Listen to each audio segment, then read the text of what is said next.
झणझणीत अशी काळ्या मटकीची उसळ बनवण्यासाठी इथे मी 2 कांदे अशी भाजायला ठेवले. खोबरं, हरभऱ्याची डाळ, मिरची, लसूण, कोथिंबीर वाटण्यासाठी काढून घेतलंय. आता ही सर्व जिन्नस तव्यावर छान एकापाठोपाठ एक भाजून घ्यायची. आमच्या घरामध्ये काळ्या मटकीची उसळ लहानांपासून मोठ्यांपर्यंत सर्वांनाच आवडते आणि आठवड्यातून एकदा तर बनतेच बनते.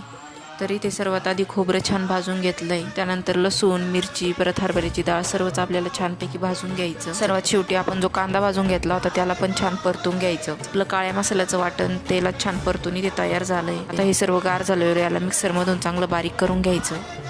मटकीला मोड आणण्यासाठी कापडात रात्रभर बांधून ठेवली होती. सर्वात आधी गॅस चालू करून त्याच्यावर कढई ठेवली. त्यानंतर त्यात तेल टाकून घेतलं.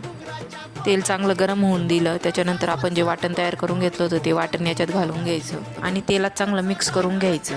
4 ते 5 मिनिटानंतर वाटण जेव्हा छान परतलं जातं तेव्हा त्याला तेल सुटतं. काही भागामध्ये याच्यात कांदा आणि टोमॅटो पण बारीक चिरून घातला जातो. आमच्याकडे फक्त अशी काळ्या वाटणातीलच उसळ बनवली जाते. तर इथे आपल्या वाटणाला छान तेल सुटलंय. आता यामध्ये बाकी मसाले घालून घेऊया. तर इथे हळद, हिंग, धनेपूड, गरम मसाला आणि लाल तिखट टाकून घेतलंय.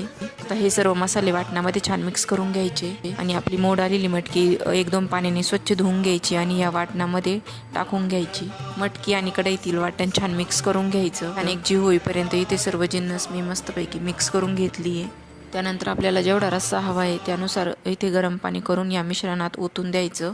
सर्व मिक्स आणि एकजीव झाल्यावर चवीनुसार मीठ टाकायचं आणि छान हलवून घ्यायचं.